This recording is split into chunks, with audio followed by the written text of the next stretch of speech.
আপনাদেরকে দেখাবো কিভাবে নতুনদের জন্য সবচেয়ে সহজভাবে বেল বটম পায়জামা কাটিং ও সেলাই করতে হয়। এটা বন্ধ দিক আর এটা খোলা দিক।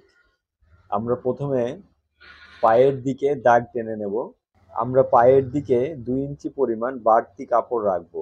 দাগ টেনে নিলাম। পায়জামাটির লম্বার মাপ 37 হবে। আমরা 37-এ একটি দাগ টেনে নিলাম। হাইয়ের মাপটি থাকবে 14.5, 14.5-তে একটি দাগ টেনে নিলাম। মাজার দিকে রাবার হবে। রাবারের জন্য আমরা বাড়তি আরো 2 ইঞ্চি কাপড় রাখবো। হাইয়ের এখানে 14.5 ইঞ্চি লুজ থাকবে।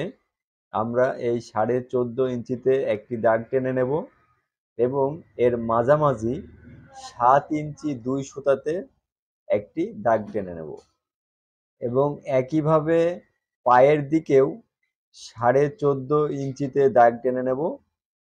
আবারও মাঝামাঝি 7 ইঞ্চি 2 সুতাতে একটি দাগ টেনে নেব। হাই থেকে পায়ের মুহুরি পর্যন্ত হচ্ছে 22। আমরা 11-তে একটি দাগ টেনে নেব ঠিক মাঝামাঝি। পায়ের মাপ থাকবে 20। আমরা মাঝ থেকে 5 ইঞ্চিতে একটি এদিকে দাগ টেনে নেব।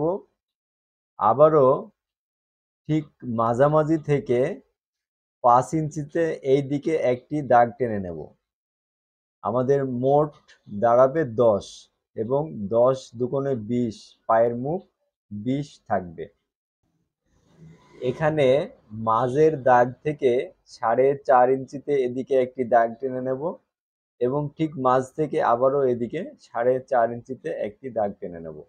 এখন আমরা ঠিক হাইয়ের কাছ থেকে একটি দাগ টেনে নেব, আবার এদিকে পায়ের মুহুরি পর্যন্ত একটি দাগ টেনে নেব। ঠিক একইভাবে আমরা এই পাশেও দাগগুলো টেনে নেব ঠিক এভাবে। মাজায় যেহেতু রাবার হবে, লুজ সহ মাজার মাপটি থাকবে 46। আমরা 11.5-তে একটি দাগ টেনে নেব। আমরা এই পাশেও সেলাইয়ের জন্য কিছু কাপড় রেখে দাগ টেনে নেব।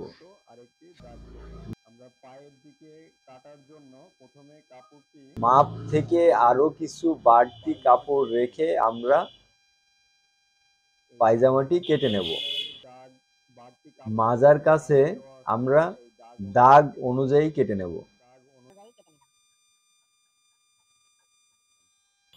সেলাইয়ের জন্য এই বাড়তি কিছু কাপড় লাগবে।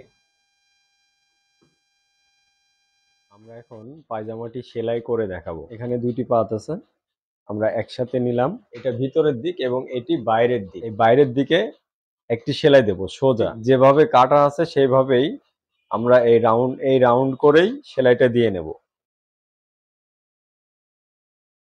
আমরা প্রথমে বাইরের দিকে সেলাইটি দিয়ে নিলাম এবং যেভাবে রাউন্ড করে কাটা আছে ঠিক ওই রাউন্ড করে সেলাইটি দিয়েছি। এটা পায়ের দিক। প্রথমে একটি সেলাই দিয়ে নেব এবং পরবর্তীতে আরো একটি সেলাই দিয়ে নেব এভাবে।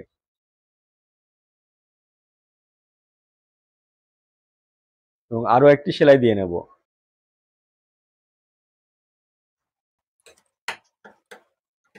পায়ের মাপটি থাকবে 20 ইঞ্চি।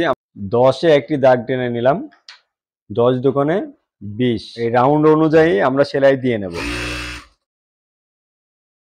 হাই পর্যন্ত সেলাইটি দিয়ে নিলাম। আরো একটি সেলাই দেব। একটি পা সেলাই করা হলো।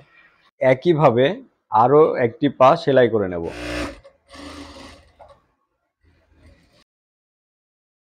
সেলাইটি দেওয়া হয়েছে। এখন আমরা হাইয়ের এখানে 4 কোণা একটা পটি লাগিয়ে দেব। পটিটি লাগাতে হবে।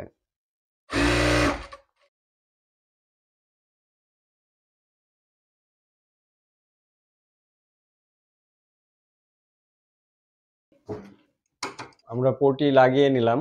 এখান থেকে ধরে দুইটা পার্ট আমরা একসাথে লাগিয়ে নেব।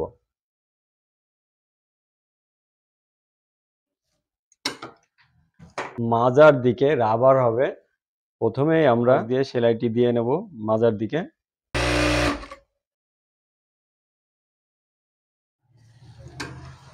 আমরা মাজার দিকে একটি সেলাই টেনে নিয়েছি। মাজাটা যতটুকু চওড়া, এই যে ডবল মাজা ডবল থাকবে, কিন্তু রাবারটি সিঙ্গেল নেব, অর্ধেক পরিমাণে নেব রাবারটি, ইঞ্চি পরিমাণে আমরা রাবারটি বেশি নেব। রাবারটি আমরা গোল করে সেলাই করে নেব। এখানে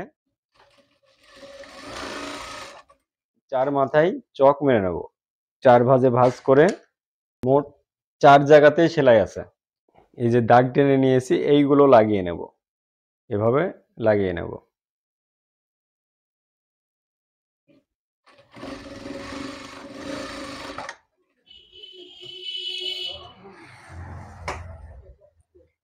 আমরা 4 জায়গায় লাগিয়ে নিয়েছি। এখন যে কোনো এক মাথা থেকে আমরা সেলাইটি শুরু করব।